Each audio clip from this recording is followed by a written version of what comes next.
Hello guys, in today's video I'm going to show you how you can turn off dark mode on MacBook or turn it on. On MacBook itself, if you want to just change the theme, you want to go to System Settings. Now on General, you will not find it. You need to scroll down until you see Appearance. It's usually under General Settings.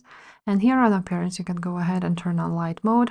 Now, if you are having trouble with your browser, for example, you want to change it on your mail or on your Google, you want to go ahead to your browser. So for example, I'm using Google Chrome. You want to click on it and go to your settings on the top right corner on those three dots on the settings. And then you click on Appearance and choose a light mode, and then it will change everywhere on your browser. If this video was helpful, please leave a like, subscribe to this channel, and I will see you next time. Bye.